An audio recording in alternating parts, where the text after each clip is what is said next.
Darkness is not an affirmative force. It simply reoccupies the space vacated by the light. This is the Hamilton Corner on American Family Radio. It should be uncomfortable for a believer to live as a hypocrite. Delivering people out of the bondage of mainstream media and the philosophies of this world. God has called you and me to be his ambassadors, even in this dark moment. Let's not miss our moment. And now, the Hamilton Corner. Good evening. Welcome to the Hamilton Corner here in American Family Radio. And I'm your host, Abraham Hamilton III. Thank you so much for joining the program, preparing for your weekend. As you are doing that, most of you are making your way from your part-time jobs to your full-time jobs, thinking about how you are going to outfit this weekend, thinking about and preparing your hearts and preparing yourselves to gather with the saints of God to worship. Man, I encourage you never to allow that to become just a common thing to you, that you stop and consider, wait a minute, God has redeemed me by the precious blood of the Lamb. And think about your own testimony, the great depths that the Lord has stepped down to, how he sent people your way, where he called you from. And then consider that everybody who's a believer who gathers with you to worship this weekend, that the Lord has done the same thing in their lives.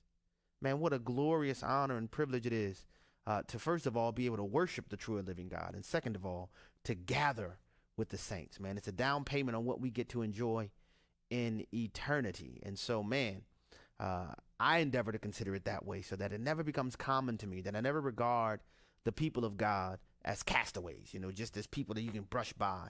But you think about, man, God redeemed them by the precious blood of the Lamb, just like he redeemed me.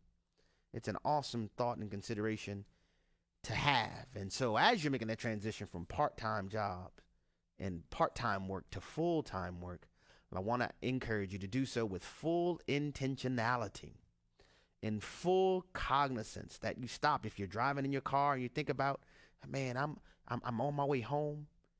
I am stepping into a harvest field for the glory of the King. I know I endeavor to do that myself. I think about that myself. It's an amazing thing to be a Christ follower, and it's a privilege, a distinct honor and privilege to serve the Lord.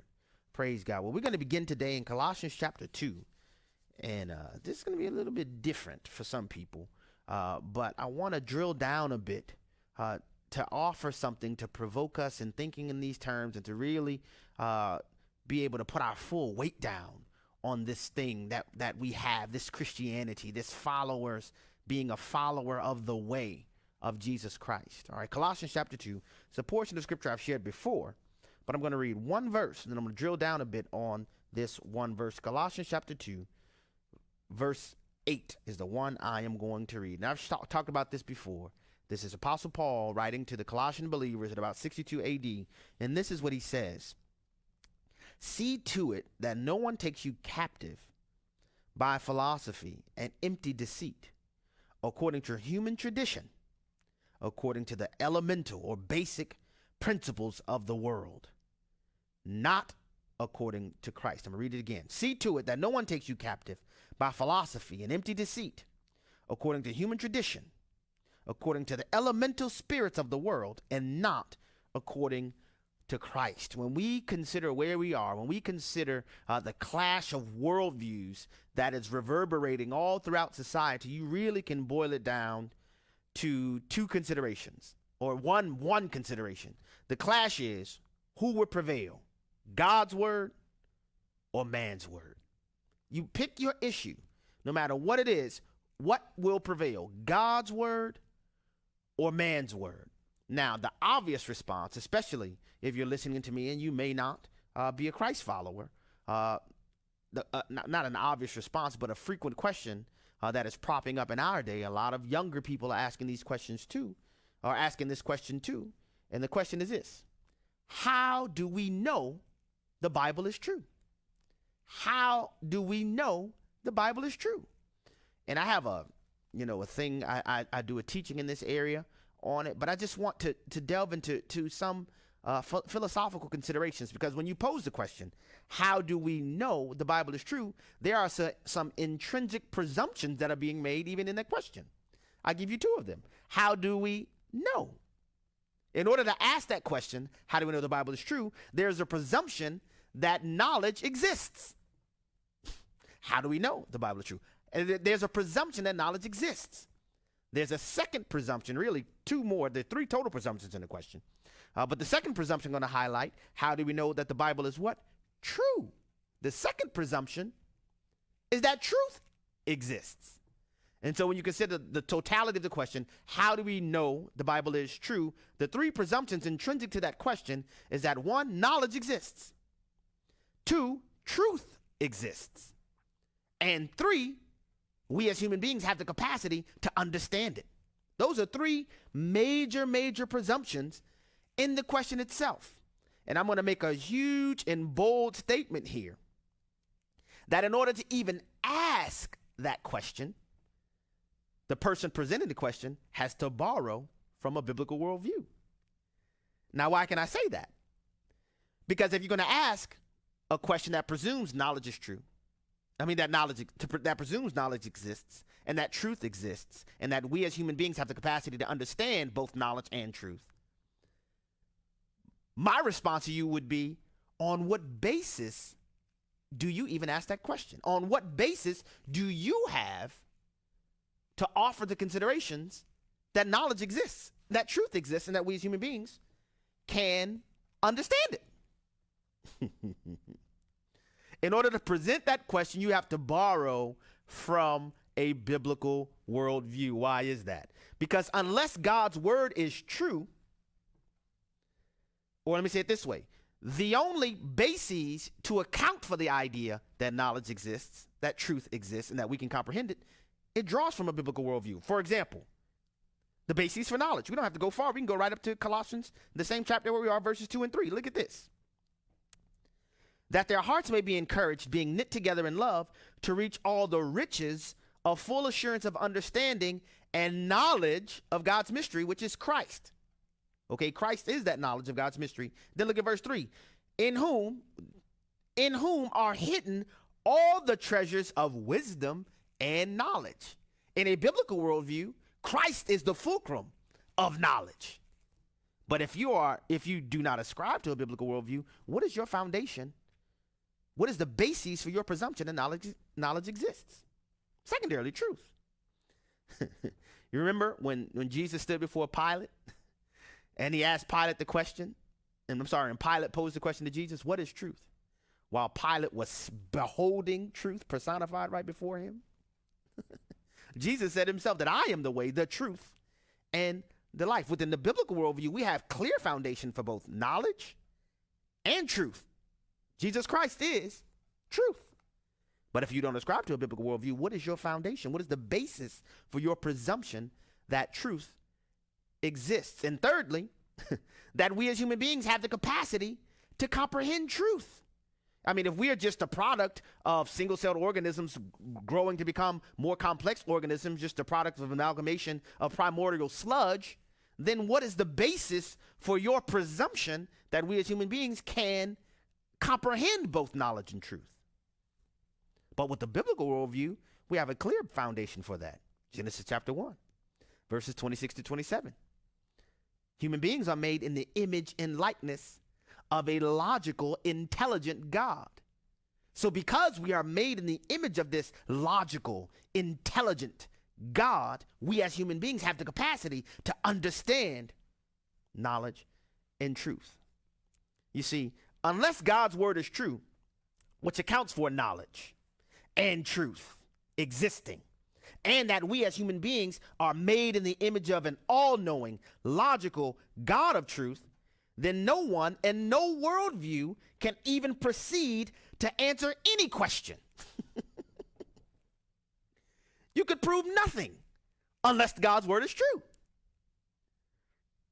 Because when you think about truth and knowledge, you know, one of the primary tenets of an atheistic worldview, a macroevolutionary worldview, is that your entire worldview is framed off of materialism.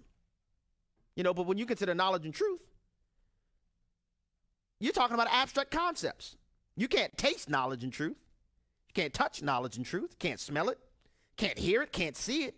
You can't measure it. Knowledge and truth have no mass. They're abstract. So then how will you be able to form your base presumption that knowledge exists and truth exists? You have to borrow from a biblical worldview to make that assertion. You see, brothers and sisters, the Bible is true, and this really is built from Anselm's ontological argument for the existence of God. The Bible is true because any alternative would make knowledge, logic, and truth impossible. Now, I want you to think about this. In this segment, I'm not asking you to merely hear what I'm saying and take it at face value, but I want you to think through it and handle this and navigate these considerations. The Bible is true because any alternative would make knowledge, truth, and logic impossible. All right? The Bible is the only book that has the preconditions for knowledge, logic, and truth. All other worldviews must borrow from the Bible for the world to make any sense. Science, that phenomenon that reduces or that requires stimuli to be measurable, observable, and repeatable. Well, science is only possible in a universe where stimuli can be repeated and measured and observed. It requires order in order for the discipline to exist.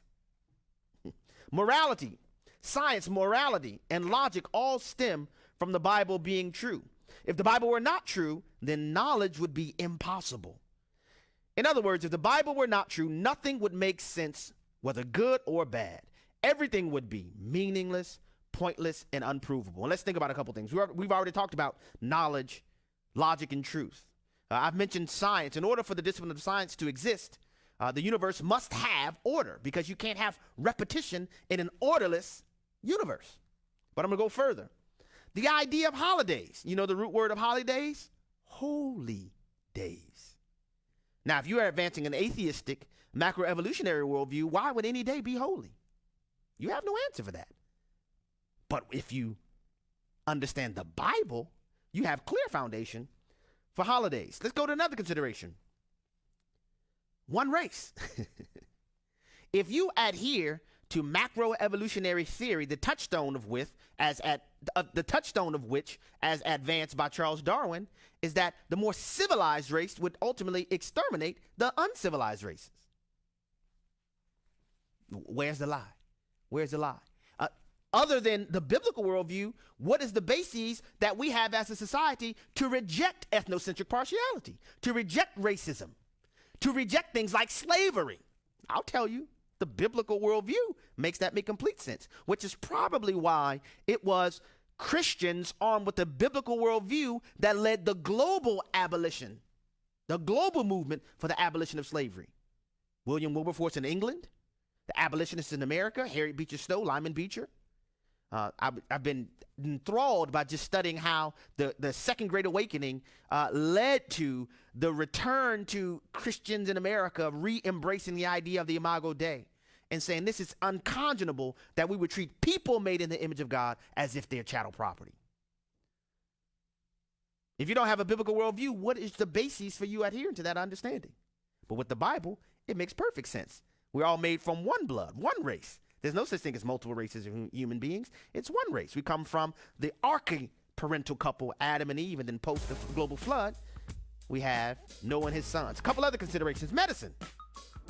Why do we want to seek to heal bodies? If you had the hero of a macroevolutionary worldview is death. Death is what allows you to move from one less complex form to a more complex form. But because of the Bible, men and women made in the image of God, we seek to help people. Absolute morality, right and wrong. Here's a huge one that probably goes overlooked. If you don't adhere to a biblical worldview, why do you wear clothes? I drove by a couple squirrels on my way into work this morning, and I passed by the squirrels. I knew they didn't wake up and say, hey, let's get dressed for work. They don't wear clothes. Why do you wear clothes? Without the Bible, you don't have an answer for that. With the Bible, we have a clear answer. Genesis 3, with the fall of man. What I'm saying, folks, very simply, is that the Bible is the only source that makes everything around us make sense. Without it, we can't understand knowledge, truth, or our comprehension as human beings. Shining light into the darkness. This is the Hamilton Corner on American Family Radio and Urban Family Talk. Welcome back to the Hamilton Corner on American Family Radio.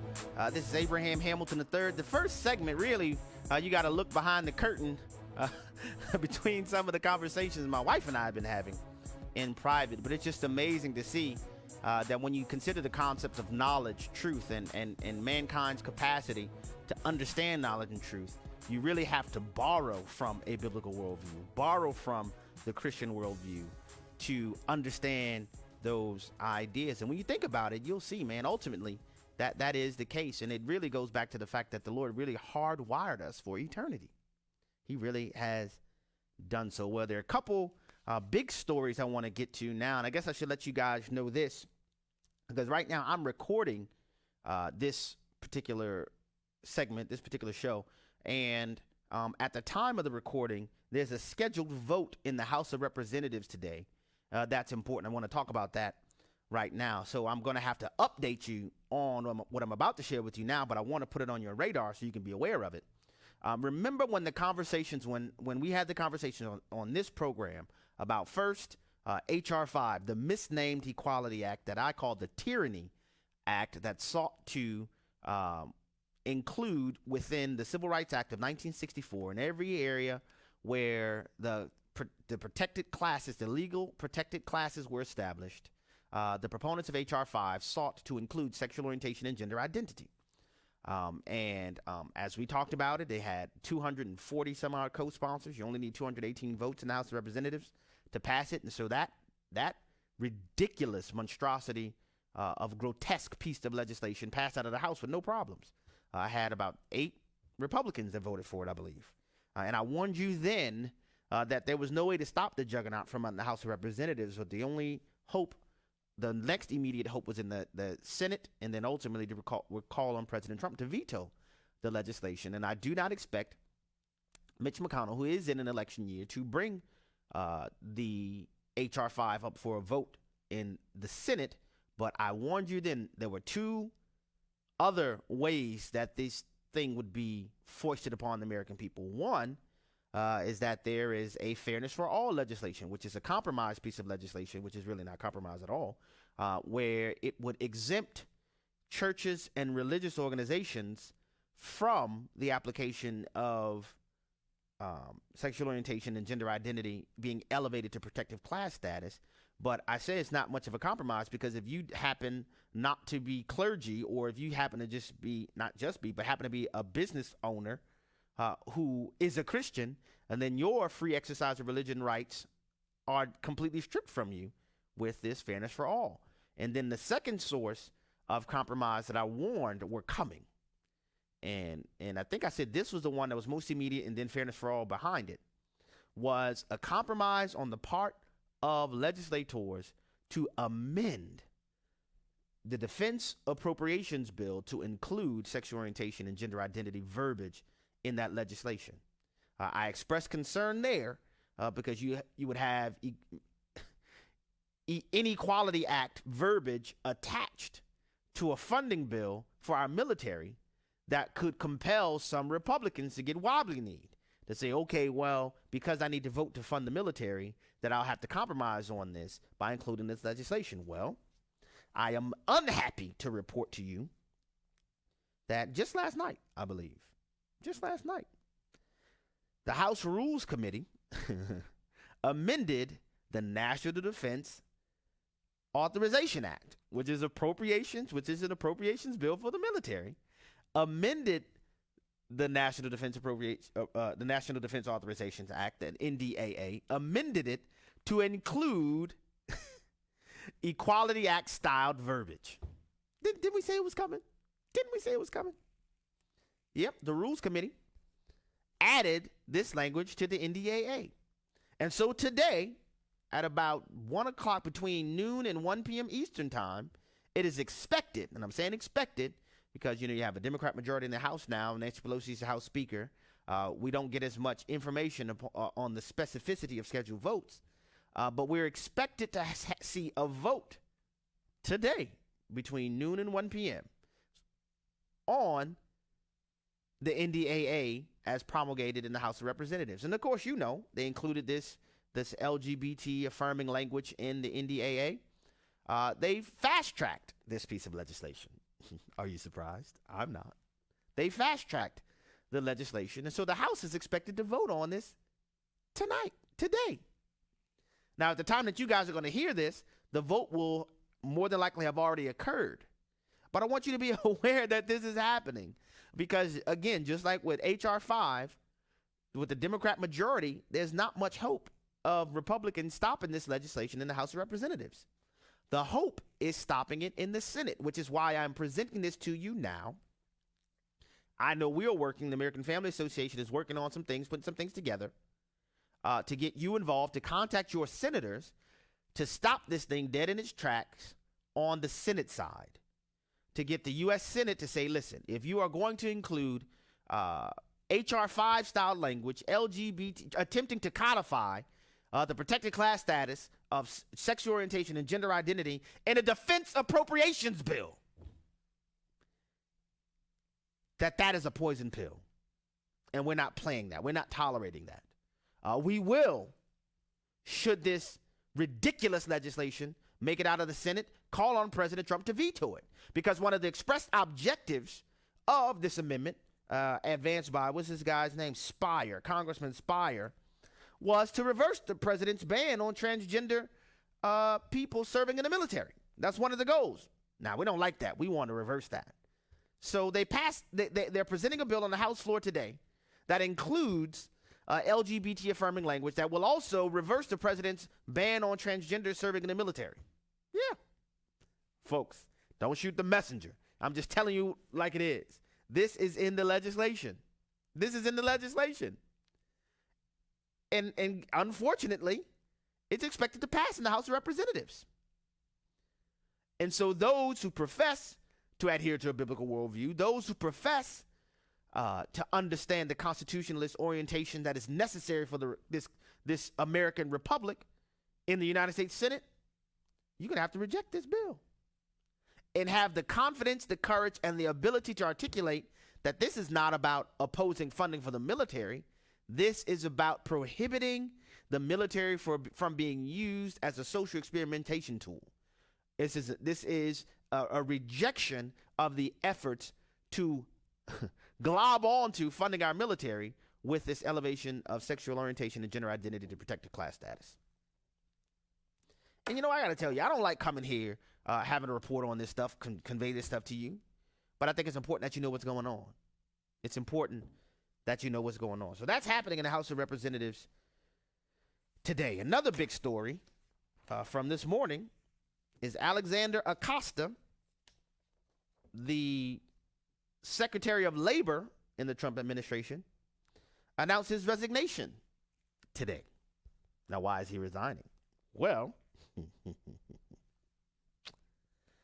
one of the major things that has occurred with the Southern District of New York arresting Jeffrey Epstein and charging him on sex trafficking charges. One of the bases for allowing that to happen is that the U.S. Attorney's Office in the Southern District of New York found that the prior conviction that was sustained against Jeffrey Epstein on this, where there was a 53-page indictment where he was facing decades of prison time, the U.S. Attorney's Office, and let me tell you that the 53-page indictment was a federal indictment on federal charges. Well, those charges in 2007 that ultimately resulted in the 2008 conviction of Jeffrey Epstein, which allowed him to serve only 13 months in jail and to register as a sex offender, which that is important. But that plea bargain was entered in state court in Florida.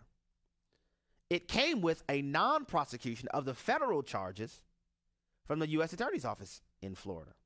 And at the time that this all occurred, Alexander Acosta was the U.S. Attorney in Florida. And I said when this first came out that that is unconscionable. One of the assignments I had as an assistant district attorney is that I prosecuted sex crimes. I never prosecuted a sex trafficking case of this volume. And for Epstein, whatever his name is, nasty snake, to get this sweetheart deal, it required the feds, which came under U.S. Attorney Alexander Acosta's jurisdiction. It was his office that agreed not to go forward with the federal charges to allow him to plead in the state court. Now, Acosta has said that, there are factual considerations and, he wasn't the only one involved in it or whatever. But listen, folks, one of the fundamental tenets of leadership is that when you're the head of the office, the buck stops with you. The buck stops with you. And so the New York U.S. Attorney's Office has been able to reopen this case because it found that when the non-prosecution agreement was entered, the non-prosecution, I would say, was entered by Acosta's office, and the state district attorney's office was allowed to prosecute Jeffrey Epstein, that the victims, the young girls who were the victims of the sex trafficking, were not notified. This is a violation of federal law. This is a violation of federal law. Now, in addition to that, Epstein's guilty plea, 13-month prison sentence, and registration as a sex offender prohibited him from having what it was discovered upon his arrest in New York most recently. This dude had thousands of pictures, of pornographic pictures of young girls, many of them with names on them. Well, this is a violation of his status as a sex offender. That's illegal. He can't have that. And so I said before, the current charges against Epstein's two charge indictment in New York have a total of potential 45 years in prison. That's a virtual life sentence for the 66-year-old Jeffrey Epstein. But now you have Alexander Acosta, who has announced his resignation from the Trump administration as the Secretary of Labor.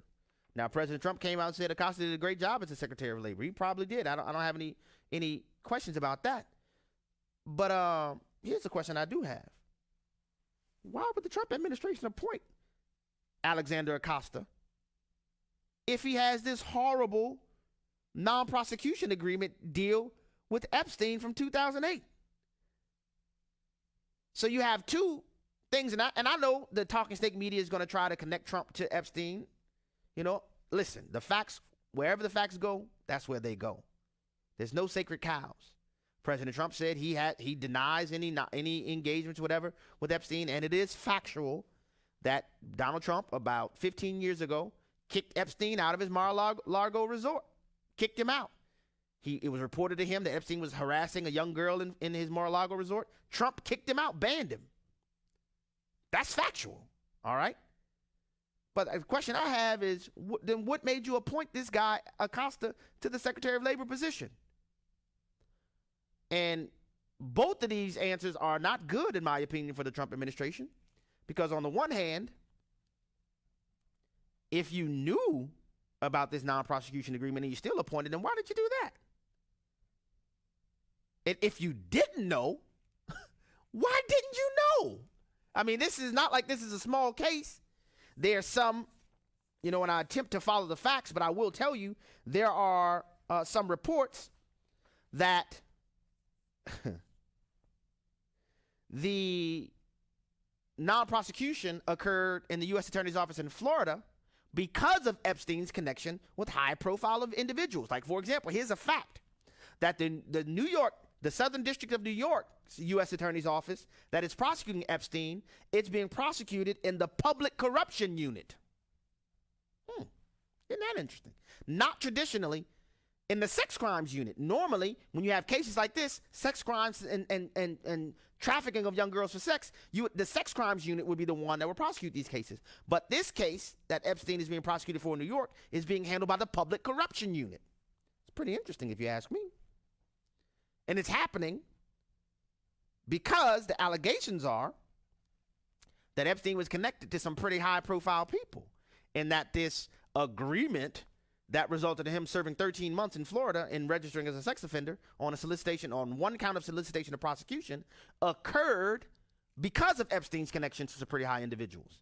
There are also some reports out today that suggests that Acosta was required to stand down on his prosecution because that were federal governmental agencies were using Epstein as an asset.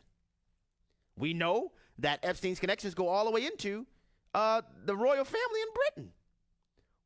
Was the American government using Epstein as an asset to blackmail high-powered people in the country? Folks, this is ugly, is what I'm telling you. And I think it's smart for President Trump to accept Acosta's resignation because you do need to get him out of there, but that doesn't end the questions for me. You know, did you know about this before you appointed him? And if you didn't know, why not? This is crazy, folks. This is crazy to me. But this is where we are. And I've said it before, and I'm going to say it again now. This Epstein case, it's going to be some very powerful people who are looking over their shoulders right now. I've already talked about Bill Clinton, his 26 trips on the Lolita Express, 5 of them that we know from manifest records from Epstein's plane, that he ditched his Secret Service detail to go fly on this plane with this sick man, this nasty man. Alan Dershowitz has been accused of cavorting with Jeffrey Epstein and his paramours. This is going to be interesting. This is going to be interesting. I have a story here from David Montanaro on Fox News that says Jeffrey Epstein's indictment in New York is a placeholder for some other big names that they wanted to get him indicted and get him off the streets immediately, because there's some other people that want to rope in. And I've already shared with you that One American News has reported that Epstein has already agreed to sing like a canary in exchange for a 5-year sentence on these charges. Now, I can tell you as a former prosecutor, folks, you don't have people that offer to serve 5 years in prison right off the bat after indictment unless they already know that they're guilty.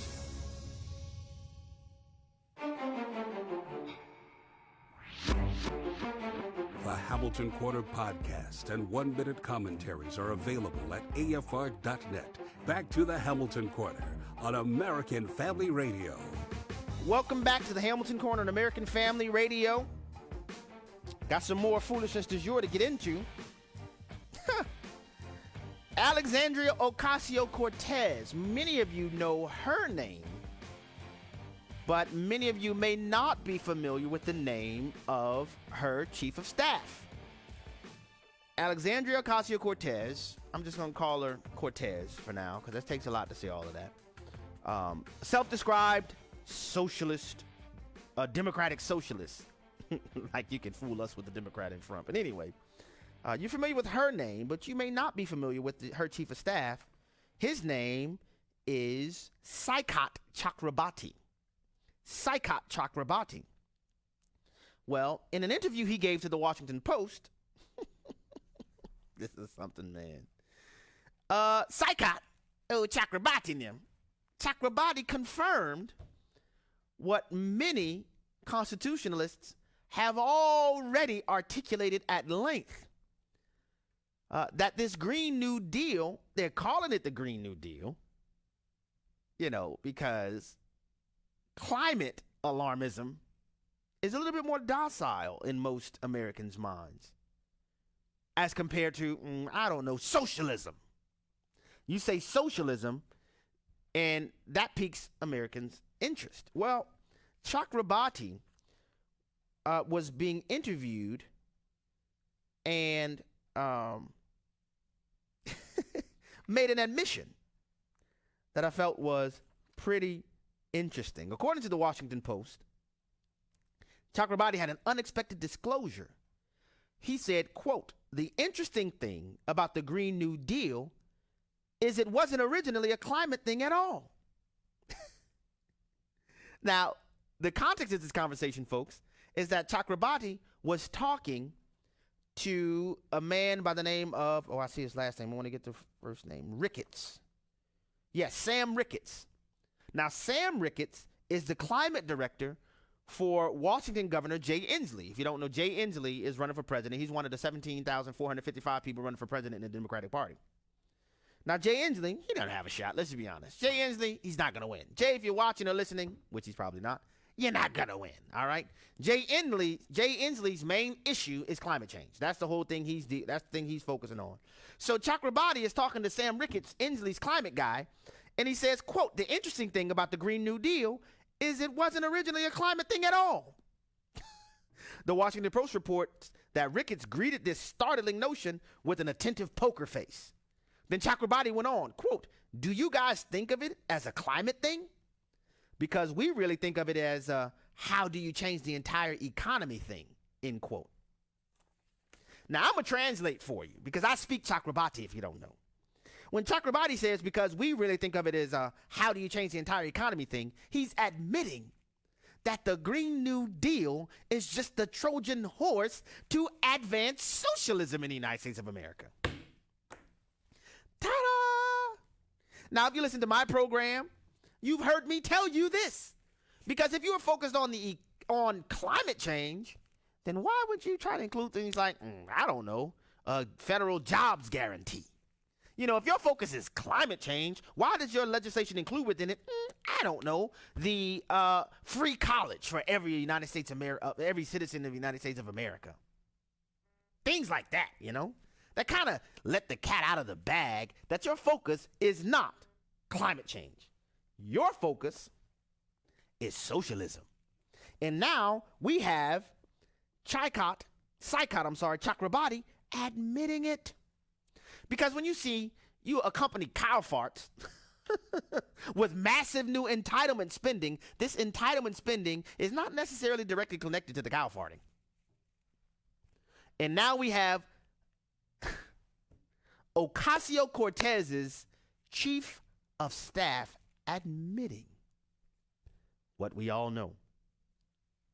And now there's some Democrats right now in Congress who they don't like Chakrabarti. They're like, he has to go. We have to get rid of this guy. They don't like him. But, you know, the thing for me is, why y'all don't like him now? Like he's changed up or something? Because what a lot of people may not know about this Saikat Chakrabarti is that he has a penchant for this former Indian head of state, former prime minister in India, by the name of Subhas Chandra Bose. Now, most Americans don't know who that is. Subhas Chandra Bose. He was the prime minister in India from 1943 to 1945. Anybody know some big thing that happened around that time? I don't know. World War II. World War II. And did you know that Subhas Chandra Bose was an ally of Adolf Hitler? Yeah. Met Adolf Hitler in 1942. Shook hands with Adolf Hitler. Not only that, Subhas Chandra Bose founded the Free India Legion, made up of troops captured by Nazi Field Marshal Marshal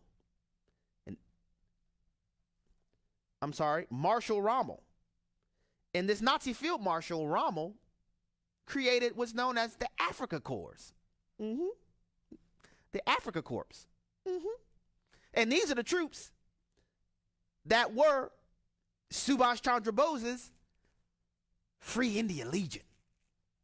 Saikat Chakrabarti in interviews wears shirts with Subhas Chandra Bose's face on it.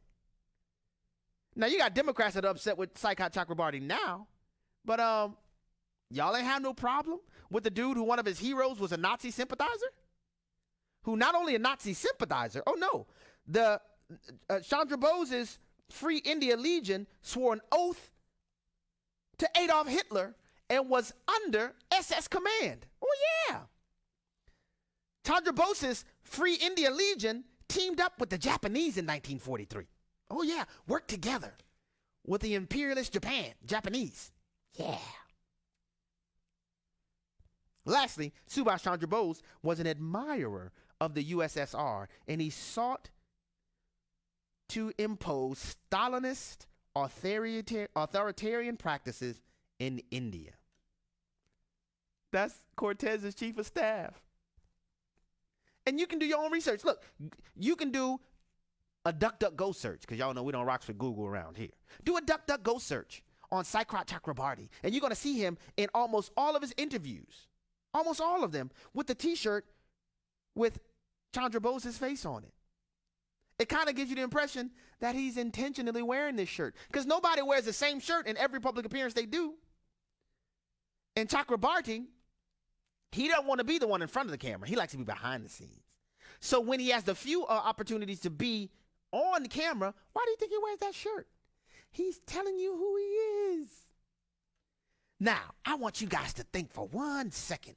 Just imagine. I know this never happens, but imagine that somebody like, I don't know, President Donald Trump appointed as his chief of staff a Nazi sympathizer. Who appointed as his chief of staff a person whose hero is a Nazi sympathizer, a person who swore allegiance to Adolf Hitler, a person who put his Free India Legion under the authority of Hitler's SS. Imagine that person was President Trump's chief of staff. Is this making sense now? That is Cortez's chief of staff. And to go a little bit further, because if you're wondering, wait a minute, where do people like this come from? Because listen, Saikat Chakrabarti is a very intelligent individual. He's a Harvard grad. He's committed to socialism. His hero is Subhash Chandra Bose. If you've been wondering, because if you like me recognize, seems like Cortez's elevator doesn't go all the way up to the top floor. You know what I mean? The puppet master, the man behind the curtain, is Chakrabarti.